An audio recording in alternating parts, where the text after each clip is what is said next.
It started with a quiet suspicion, something I couldn't shake off, but something I couldn't prove either. At first, I thought it was just me being paranoid, but as time went on, it became harder to ignore. I had always prided myself on being the laid-back type. The guy who didn't make a big deal out of little things, who didn't blow up over tiny inconveniences. But that night, everything changed. It wasn't even the big, dramatic moment that made it clear. It was all the little things, the subtle shifts in tone, the glances, the jokes that were always just a bit too close to the line. My wife, Claire, had been different for a while now. I could feel it, but I couldn't say why. It was something in the way she was on her phone more often, her distracted smiles when I asked about her day. I used to think I knew everything about her, what she liked, what made her laugh, what made her angry. But recently, there was this wall between us. Not the kind that came from an argument, but the kind that comes when someone has started keeping secrets. When they've already checked out, but haven't told you yet. That night at the office party was the final straw. It wasn't anything outrageous or scandalous, at least, not at first. But I can pinpoint the exact moment everything went south. It was one of those typical corporate gatherings, loud, overly polished, full of people pretending to enjoy themselves. I didn't want to be there, but Claire had insisted. She always seemed to shine at these kinds of events, and I was happy to let her do her thing while I stood in the background, pretending to be interested in conversations that never quite made sense to me. I didn't know anyone at her work, and honestly, I didn't want to. It wasn't my crowd. It was her world, and I was fine with being an outsider to it. But that night, as I sipped on my drink and made awkward small talk with strangers, I noticed something was off. I couldn't quite place it at first. There was a tension in the air, a shift in her energy. Claire, usually so bubbly and outgoing, seemed almost distant. She was talking to people, sure, but her eyes weren't the same. It was like she was looking past me, like she wasn't really seeing me at all. And when she smiled, it wasn't the kind of smile I was used to. It was the kind of smile someone gives when they're faking it, when they're putting on a show for the world.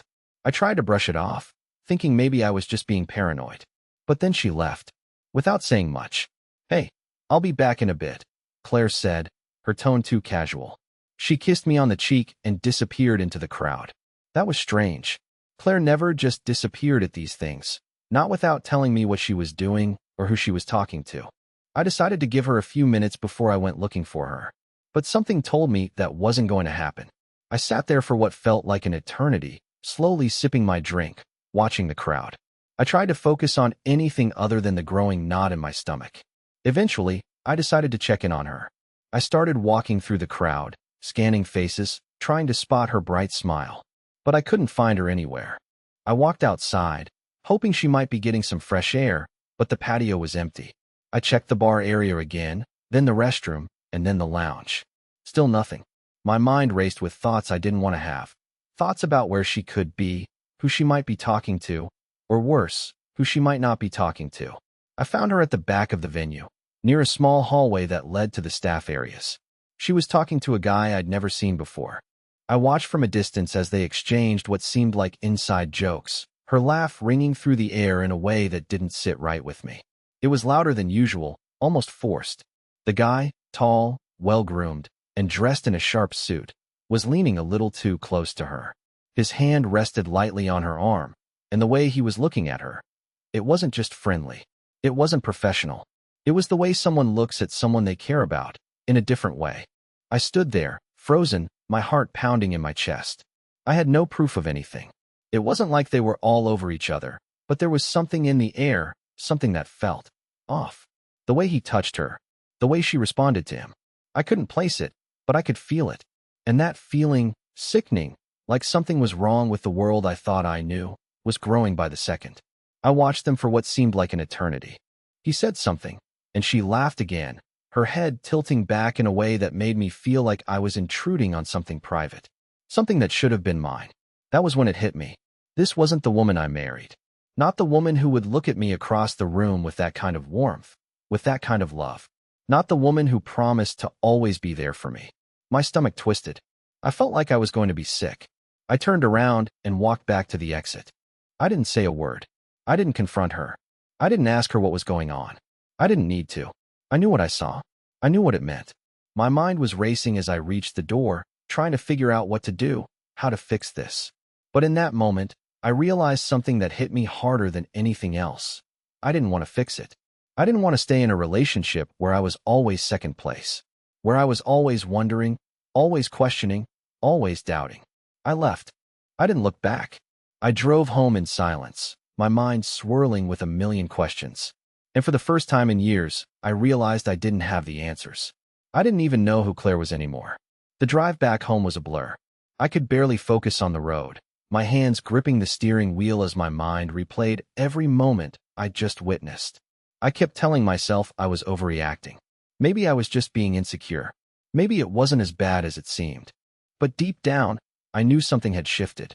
The way Claire had looked at that guy, the way she laughed at his jokes, it wasn't just friendly. It wasn't just casual office banter. I could tell. I'd seen enough of those signs to recognize when things weren't right. I pulled into our driveway, the familiar sight of our house feeling foreign now. I couldn't even bring myself to get out of the car right away. I just sat there, staring at the front door, trying to sort through my emotions. I didn't want to confront her. Not yet. I wasn't even sure what I would say if I did. The thought of accusing her without proof made my stomach churn. But the thought of doing nothing, of pretending like everything was fine, felt even worse. The house was quiet when I stepped inside. It wasn't like the usual chaotic, warm atmosphere I'd grown accustomed to after a long day. It was cold. The lights were dim, and there was no sound except for the faint hum of the refrigerator in the kitchen. Claire was sitting on the couch, scrolling through her phone. She looked up when I walked in, giving me a smile that didn't quite reach her eyes. "Hey, you're back early," she said, her voice light, almost too casual. I could tell she had been waiting for me to ask something, but I didn't. I just stood there for a moment, feeling like a stranger in my own home.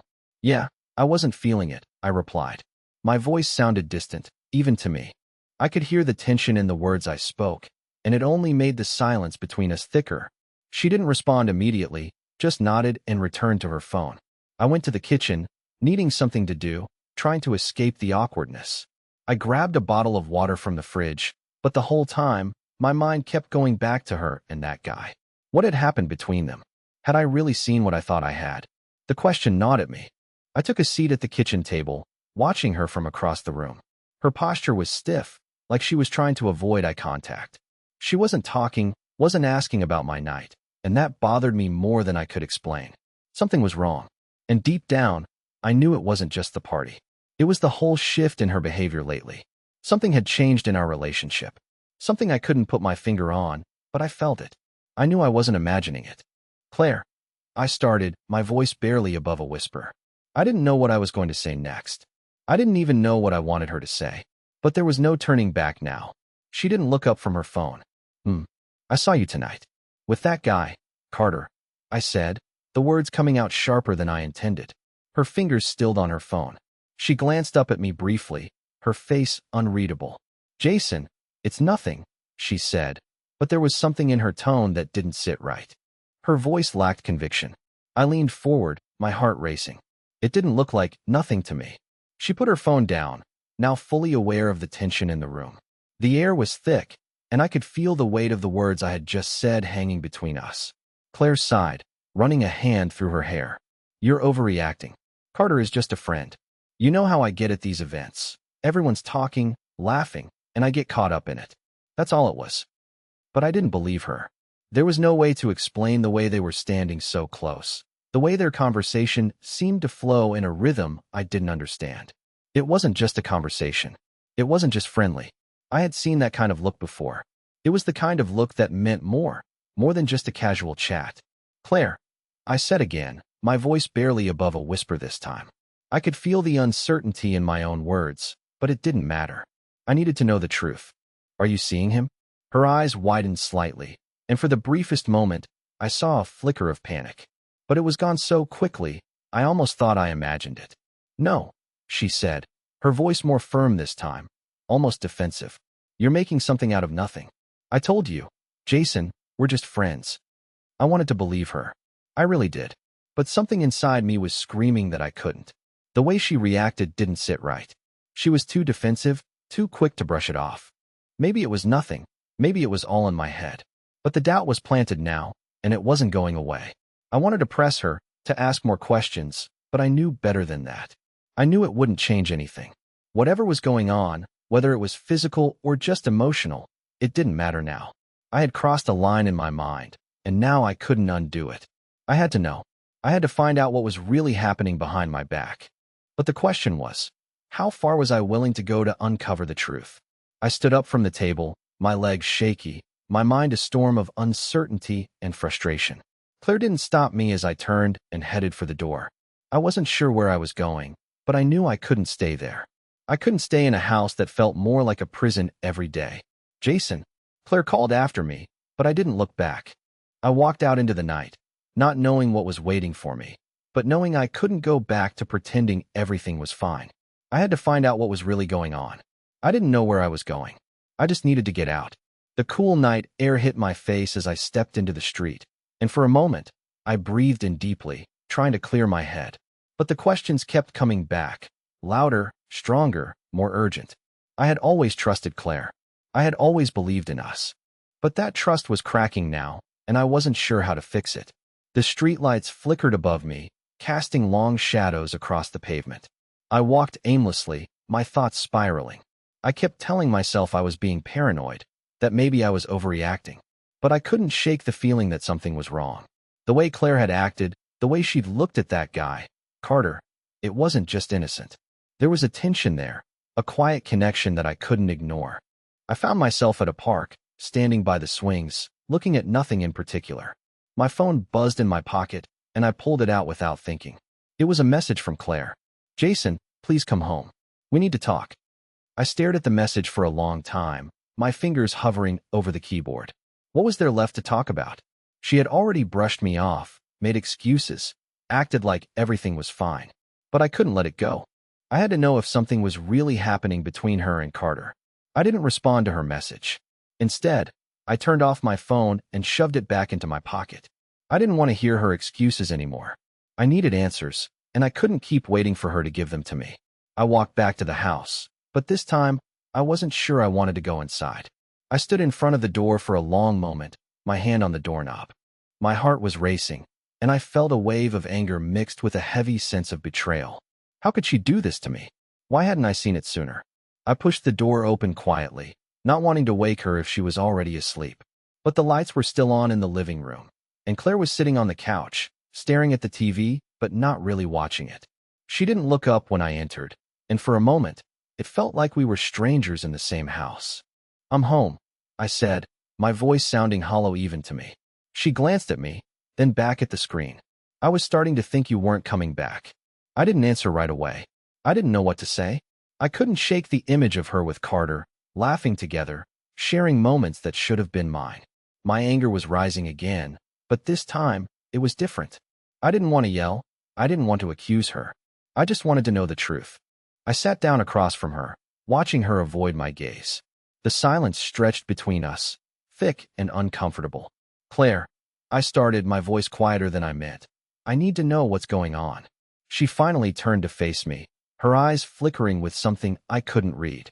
She opened her mouth to say something, but I held up my hand to stop her. "I saw you with him," I said, the words coming out sharp, cutting through the tension.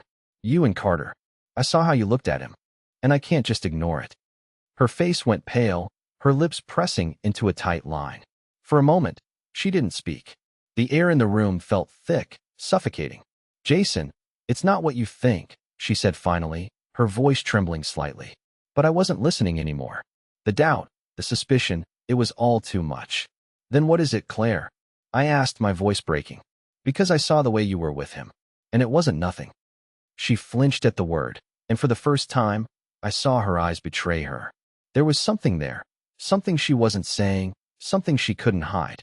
"I'm not proud of it," she said quietly. "But you have to understand, Jason.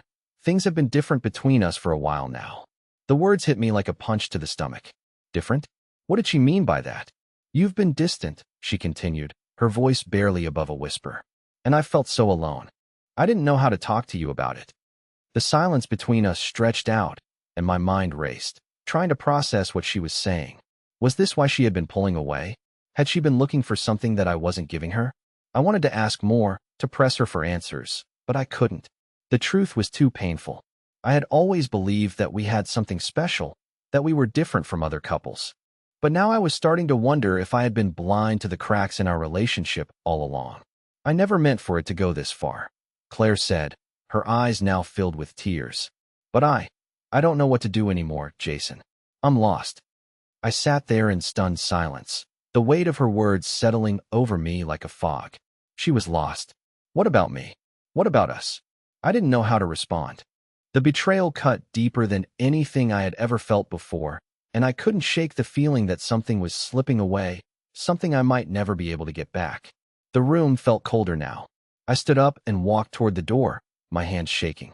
I didn't know where I was going, but I couldn't stay there. Not now. Not when everything felt so broken. I need some space, I said quietly, before walking out again, leaving Claire sitting on the couch, her tears the only sound in the room. The cold air hit my face as I stepped back out onto the porch. I didn't know where to go, but I had to move. The weight of the conversation, the confusion, the betrayal, it was all too much to bear in that moment. I needed space to think, to figure out what I was supposed to do with the mess Claire had left in her wake. I walked aimlessly, my mind still reeling. Her words kept echoing in my head. Things have been different between us. What did she mean by that? Had I really been so blind to what was happening? I had always known relationships took work, but this was a whole new level. The doubt had started small, a whisper that I couldn't ignore, but now it was screaming in my mind, overwhelming every other thought. I kept walking, my feet carrying me further away from the house, further away from her. The city streets felt empty, even though there were people around. No one could understand what I was going through, not the way I needed them to. No one could tell me how to fix this. I ended up at a small coffee shop, the kind I used to visit before Claire, and I got caught up in the routine of life. I sat by the window, staring out at the rain that had started falling. It felt fitting, dark, cold, and endless. My phone buzzed in my pocket, snapping me out of my thoughts. It was a message from Claire. "I'm sorry, Jason. Please come home. We need to talk." I stared at the screen for a long time. I could feel the pull, the desire to go back, to make things right. But what was there to fix? What was left to salvage after everything she'd just admitted? I wanted to believe her, but how could I? How could I trust her again after seeing what I saw? I didn't respond. Instead, I just sat there, the weight of the choices ahead of me pressing down harder than the rain outside. When I finally left the coffee shop, I knew what I had to do. I had to face her. I had to know if there was any hope left for us, or if everything I had believed in was just a lie. I walked back home, each step heavier than the last, unsure of what I would find waiting for me. But I knew one thing for sure. Things would never be the same again. I didn't want to go back. I didn't want to face Claire after everything she'd said. But I couldn't just leave things hanging in the air, either. I needed to know the truth, even if it hurt. The thought of living in this limbo, with the doubt gnawing at me, was unbearable. The walk back home felt like it took hours, even though it was only a few blocks. Every step felt heavier, the rain starting to pour harder, as if the world itself knew I was walking towards something I wasn't ready for. The streetlights reflected off the wet pavement, casting long shadows that seemed to mirror the darkness inside me. When I finally got to the house, the lights were still on. Claire was waiting inside, just as I had expected. But when I opened the door, the quiet felt deafening. The weight of her gaze on me was palpable. She was sitting in the same spot, her eyes red from crying, her hands twisted in her lap. I stood in the doorway for a moment, unsure of how to begin. I had so many questions, so many things I wanted to say, but none of them seemed to matter. The truth was, I didn't know where to start anymore. "I'm sorry for the way I acted earlier," Claire said softly, her voice breaking the silence. "I shouldn't have pushed you away like that. But you need to understand, Jason, things have been hard." Her words felt hollow, as if she was saying what she thought I wanted to hear, not the truth. I couldn't decide if I was more angry or heartbroken. "Hard," I repeated, my voice colder than I intended. "You don't get to say that. You don't get to push me away and then tell me everything is fine. You don't get to lie to me." Claire flinched at my words, her eyes dropping to the floor. I could see her trembling, but I wasn't sure if it was from regret or guilt. "You don't get it," she whispered, her voice barely audible. "I've tried to make things work. I've tried to reach out to you, but it was like you weren't even there. You were distant, and I didn't know how to get through to you anymore." I felt a wave of frustration rise in me. Was this really her excuse? Was this why she'd let things go so far? Why she'd let another man slip into the space that was supposed to be ours? I was there, Claire, I said, my voice shaking with a mix of anger and hurt. But you were the one who changed. You were the one who pushed me away. I tried too. I tried to be there for you, but you didn't want it. You didn't let me in. She looked up at me then, her eyes filled with tears. I didn't want to hurt you, but I didn't know what else to do. Carter, he was just someone who listened. Someone who made me feel seen. I froze. Carter. The name hit me like a punch to the gut. She had needed him, hadn't she? And I had been too blind to notice. My whole body tensed as I forced myself to take a breath, trying to keep my emotions in check. I don't even know what to say to that, I said quietly. You let him in, Claire. You let him get too close. And now you're telling me I didn't do enough? You're telling me that everything I did wasn't good enough? The silence that followed was thick, suffocating. I could see the regret in her eyes, but it didn't matter anymore. I couldn't ignore the truth. She had made a choice, and so had I. I don't know what happens next, Jason, she said, her voice barely above a whisper. I don't know if we can fix this, but I can't lose you. Not like this. Her words were heavy, and for a moment, I thought about all the years we'd spent together, the memories we'd shared. I turned and walked out of the room, my heart heavier than it had ever been. The door clicked shut behind me, and I was left standing in the hallway, alone with my thoughts.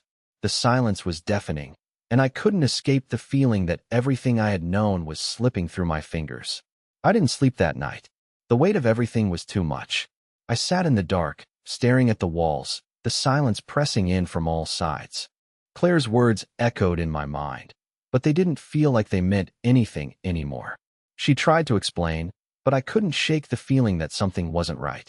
In the early hours of the morning, my phone buzzed on the coffee table. My heart skipped a beat, thinking it might be Claire, but when I checked, it was an unknown number. I hesitated before opening the message, unsure of what it could be. Jason, I think we need to talk. This isn't over. You need to know the truth. The words on the screen felt like a punch to the gut. I stared at the message for a long time, trying to make sense of it. It wasn't from Claire. It wasn't even close to anything I expected. The message had come from Carter. I felt my pulse quicken as I read it again. Why was Carter reaching out to me? Was this some kind of game? A way to twist the knife further? Or was he trying to come clean? I had no idea what to think. But one thing was clear, I needed answers. I typed out a response, my fingers trembling slightly. What do you want, Carter? Why are you texting me now? Seconds felt like minutes as I waited for his reply. When it finally came, my heart sank. Meet me. There's a lot you don't know. I'm not the bad guy here, but Claire's been hiding something. I need to explain everything. I didn't know what to feel anymore. Part of me wanted to scream, to tell him to leave me alone. But another part, the part that still cared about Claire, knew that this was my chance to finally get the truth. I could feel my mind racing, torn between fury and curiosity. Whatever Carter had to say, I couldn't let it go unanswered. I grabbed my jacket, the cold air hitting my skin as I stepped outside. The sky was still dark, the weight of the night clinging to everything around me. But I had no choice now. I had to meet him.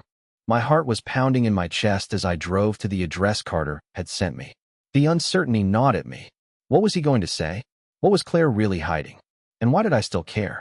I had no answers yet, but I was about to find out what lay behind the lies. I wasn't sure what I was expecting when I pulled up to the address Carter had sent me. The street was quiet, far from where I lived, tucked away in a less familiar part of town. The houses were old, their windows dark, most of them untouched by life. There was something off about the place, something eerie that made my skin crawl, but I pushed that feeling aside. I parked the car and sat for a moment, my fingers gripping the wheel. I didn't know if I was walking into a trap or if this was my chance to get the truth. But I couldn't turn back now. I got out of the car, my feet crunching on the gravel as I made my way toward the house. The door was slightly ajar, a faint light spilling out into the yard. My mind raced with questions, each one more overwhelming than the last. What did Carter have to say?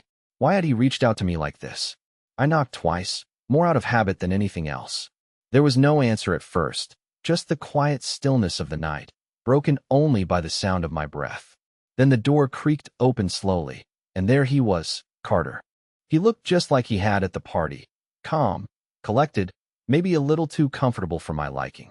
You came, he said, his voice oddly soft. I wasn't sure if you would.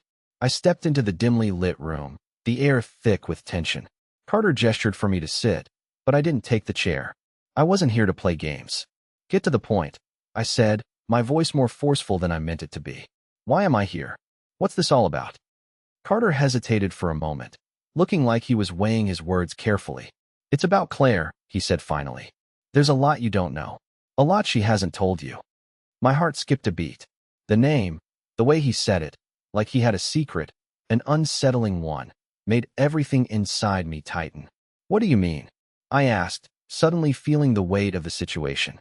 Carter looked at me for a long time, his eyes dark and unreadable. You need to understand, Jason. Claire, she's not the woman you think she is. I felt a knot form in my stomach at his words. What are you talking about? I asked, my voice a little quieter now. He exhaled slowly, as if deciding how much to say. I didn't want to get involved, but I couldn't just stand by while things spiraled. Claire's been keeping something from you, something important, something that changes everything. I stared at him, trying to process what he was saying. My mind was spinning. What had Claire been hiding? What was this secret that he thought I needed to know? She's been different with you, hasn't she? Carter continued, his voice low. I could see it at the party. She was distant. She's been pulling away from you for months, Jason. But there's a reason for it. I felt a cold shiver run through me. A reason? He nodded. Claire wasn't always like this. She wasn't always the woman you thought you knew. She has a past, and it's a past that's been haunting her. Every word he spoke felt like a punch to my gut. Claire, my wife, had a past? What kind of past was he talking about? Why didn't she tell me? I asked, the question slipping out before I could stop myself. Carter didn't immediately answer. He leaned back in his chair, his fingers tapping on the armrest, like he was choosing his next words carefully. Because she's scared, he said finally. Scared that if you knew, everything would fall apart. She didn't want to lose you. But she's been carrying this burden for so long, and I think it's too much for her now. My mind was racing, every thought tangled together. What was this burden? What could she possibly be hiding that was so serious? Why are you telling me this?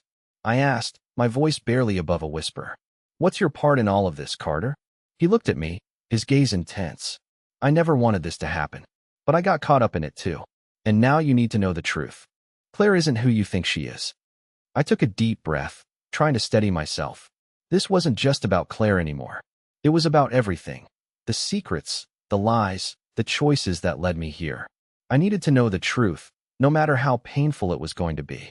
But as Carter leaned forward, ready to explain, something in the back of my mind told me that what he was about to reveal would change everything I thought I knew about my wife and about myself. Carter sat back in his chair, his eyes fixed on me, waiting for me to digest what he had just said. The silence between us stretched, thick and suffocating, as I tried to piece together the jumbled mess of emotions and questions swirling in my head. But then something unexpected happened. Instead of feeling more angry or confused, I felt calm. A strange clarity washed over me, like the fog in my mind had finally started to lift. I've heard enough, I said, surprising even myself with how steady my voice sounded. But not just from you, Carter. I need to hear it from her. Claire deserves to tell me her side. Whatever this past of hers is, it's not something you or anyone else can explain for her. Carter looked like he was about to argue, but he paused. Something in my voice must have stopped him, because he just nodded slowly. You're right, he said quietly. She's the one who should have told you, Jason. But just remember, I'm not the enemy here. I'm just trying to keep her from drowning in a past that's haunted her for far too long. I stood up, the weight of everything still on my shoulders, but feeling somehow lighter. Thanks for being honest, I said, more to myself than to him. But I'm going home. I left his place without looking back, my mind still racing, but with a new determination. I was done with the guessing, the assumptions, the silence. If Claire had a secret, then we were going to face it together. No more running, no more hiding. When I got home, the house was dark, the silence heavy. I walked inside, my heart pounding, but I didn't feel fear anymore. I wasn't scared of the truth, whatever it was. I knew that facing it was the only way forward. Claire was sitting on the couch, her face pale and drawn, but she looked up as I entered, her eyes searching mine. I didn't say anything at first. I just walked over to her, took her hands in mine, and sat down next to her. I know about your past, I said, my voice softer now. I don't know everything, but I know enough. And I don't want to hear it from anyone but you. Claire's eyes filled with tears, and for a moment, she didn't say anything. She just looked at me, as if trying to figure out whether I was angry or understanding. But I didn't look at her with anger anymore. I looked at her with compassion. I'm so sorry, Jason, she whispered. I should have told you sooner. I was afraid. Afraid that you would look at me differently, that you would leave me. I thought I could protect you from the pain of my mistakes, but I was wrong. I squeezed her hands gently. You don't need to protect me from anything. You're my wife. And whatever this is, we're going to face it together. She took a deep breath, as if relieved to finally let go of the burden she'd been carrying for so long. Slowly, she began to tell me everything. Her past, the mistakes, the things she'd kept hidden for years. I listened without judgment, without interruption, just letting her speak. By the time she finished, I didn't feel anger or betrayal. I felt understanding. The past was something neither of us could change, but it didn't define us. We were here, together, and that was what mattered. I don't know how to make it up to you, she said quietly, her voice breaking. But I want to try. I love you, Jason. I've always loved you, and I'm sorry for everything I put us through. I kissed her gently, holding her close. We'll figure it out, one step at a time. In that moment, I knew that whatever came next, we could handle it. We had both made mistakes, but the key was in how we chose to move forward. The love we had for each other was still there, and it was stronger than any secret or past could ever be. We didn't have all the answers. We didn't know what the future would hold, but we were in this together, and that was all we needed. The road ahead wouldn't be easy, but I was willing to walk it with Claire every step of the way. Together.